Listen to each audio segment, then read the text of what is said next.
श्री स्वामी समर्थ. मकर संक्रांतीचा सण म्हटला की सौभाग्यवती स्त्री ही साज शृंगार करत असते. सुवासिनी स्त्री ही आपल्या सौभाग्यासाठी हा शृंगार करत असते. आपल्याला अखंड सौभाग्य प्राप्त व्हावे, पतीला दीर्घायुष्य मिळावे, तर यासाठी हा साज शृंगार केला जातो. परंतु शृंगार करताना आपल्याला मकर संक्रांतीच्या दिवशी काही चुका करायच्या नाहीत.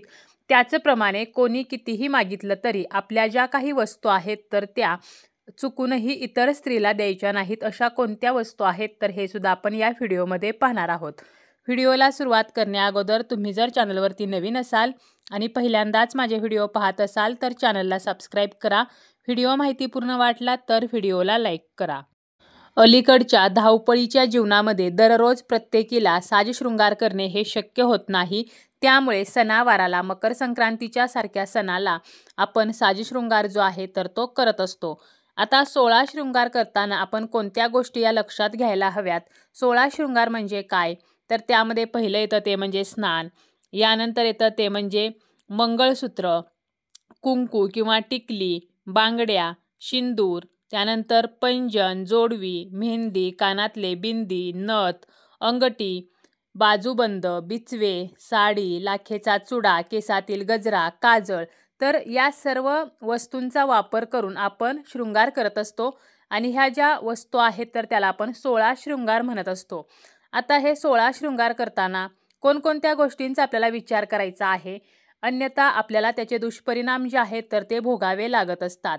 शृंगार जो आहे तर तो आपण आपल्या पतीसाठी करत असतो. पतीशी संबंधित या शृंगाराच्या वस्तू असतात. जोपर्यंत आपला पती आपल्या सोबत आहे तर तोपर्यंत प्रत्येक स्त्री ही साजशृंगार करत असते. रोजच्या दैनंदिन जीवनामध्ये धावपळीमध्ये आपल्याला शृंगार करणे शक्य होत नाही. त्यामुळे सणावाराला एखादा उत्सव असेल, पूजा असेल तर अशा वेळेला प्रत्येक स्त्री जी आहे तर ती नटत असते, सजत असते. परंतु हा साजशृंगार करताना जर काही चुका झाल्या तर मात्र आपल्याला अनेक संकटांचा सामना जो आहे तर तो करावा लागत असतो.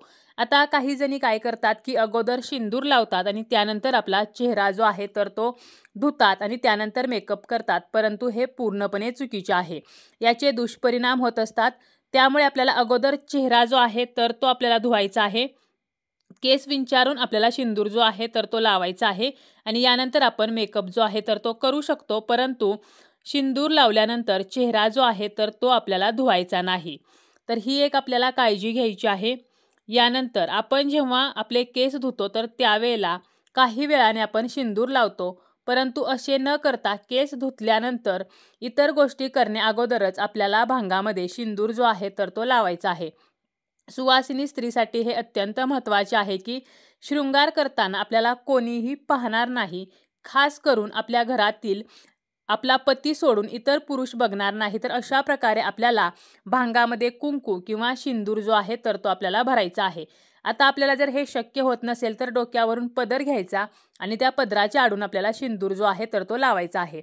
निदान या मकर संक्रांतीच्या दिवशी तरी साजशृंगाराचे हे नियम जे आहेत तर ते आपल्याला पाळायचे आहेत. त्याचप्रमाणे शृंगार करून झाल्यानंतर आपल्या घरातील ज्या मोठ्या व्यक्ती आहेत तर या सर्व मोठ्या व्यक्तींचे आपल्याला आशीर्वाद जे आहेत तर ते घ्यायचे आहेत. यामुळे आपल्या जीवनामध्ये सुख समृद्धी येत असते. तसेच आपल्या दाम्पत्य जीवनामध्ये गोडवा जो आहे तर तो सुद्धा कायम राहतो.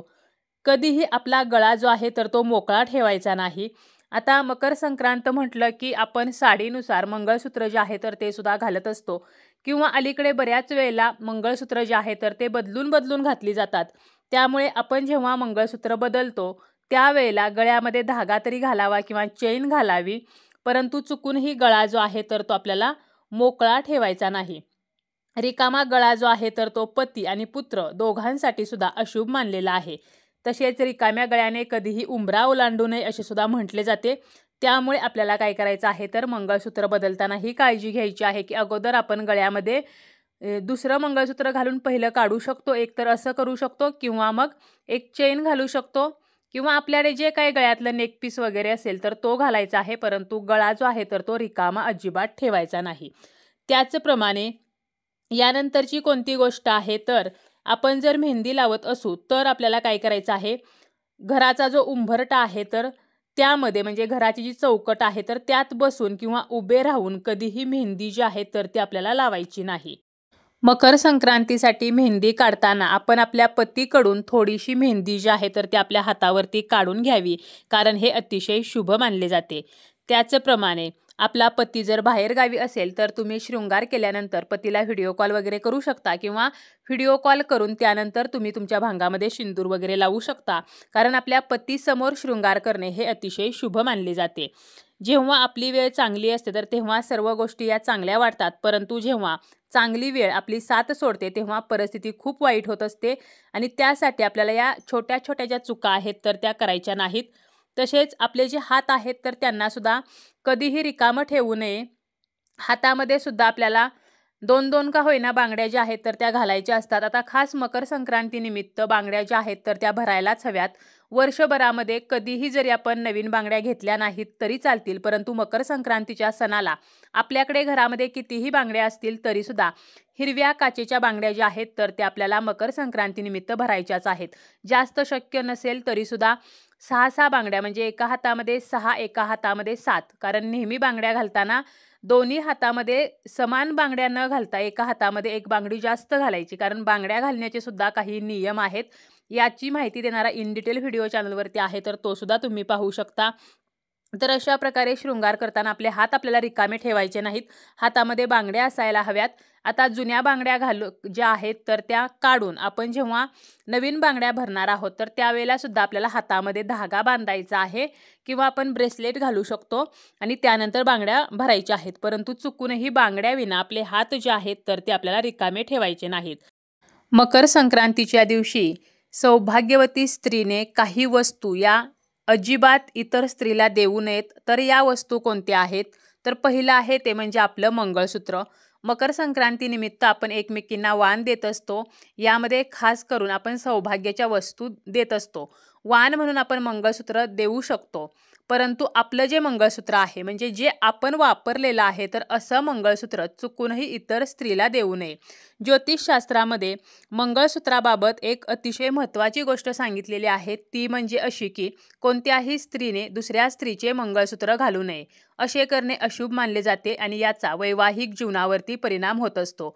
ज्या स्त्रिया नेहमी मंगळसूत्र घालतात त्यांना गुरुग्रहाचे शुभ परिणाम मिळतात आणि त्यांचे वैवाहिक जीवन हे आनंदी राहते. परंतु आपलं जे मंगळसूत्र आहे, आपण जे घातलेलं आहे, ते जर आपली एखादी नातेवाईक असेल, मैत्रीण असेल आणि तिला आवडलं, मकर संक्रांतीच्या सणाला आपण दुसरं मंगळसूत्र घालणार आहोत आणि म्हणून तिला आवडलेलं मंगळसूत्र आपण जर तिला देण्याचा विचार करत असू तर हे पूर्णपणे चुकीचं आहे. आपण नवीन मंगळसूत्र देऊ शकतो जे आपण कधीही वापरलेलं नाही, परंतु आपण वापरलेलं जे मंगळसूत्र आहे ते चुकूनही इतर सौभाग्यवतीला देऊ नये. त्याचप्रमाणे आपल्या ज्या बांगड्या आहेत ज्या आपण वापरलेल्या आहेत तर त्यासुद्धा इतर स्त्रीला देऊ नयेत. तसेच आपला जो सिंदूर आहे तर ते सुद्धा आपल्याला कधीही इतर स्त्रीला द्यायचा नाही. फक्त मकर संक्रांतीच्या दिवशीच नाही तर इतर वेळेला सुद्धा आपल्या या सौभाग्याच्या वस्तू ज्या आहेत तर त्या इतर स्त्रीला देऊ नयेत. वाण स्वरूपामध्ये नवीन वस्तू खरेदी करून या वस्तू आपण देऊ शकतो. आपली जोडवी असतील, पैंजण असेल तर ते सुद्धा आपण जे आपल्या पायात घातलेलं आहे तर ते कधीही काढून इतर स्त्रीला देऊ नये, याची काळजी आपल्याला घ्यायची आहे. तसेच मकर संक्रांतीच्या दिवशी तेल, प्लास्टिकच्या वस्तू, धारदार वस्तू, चामड्याच्या वस्तू, झाडू, त्याचप्रमाणे तिन्ही सांजेला दुधाचे पदार्थ, दही, तेल, मीठ, हळद तर या वस्तू चुकूनही आपल्याला इतरांना द्यायच्या नाहीत.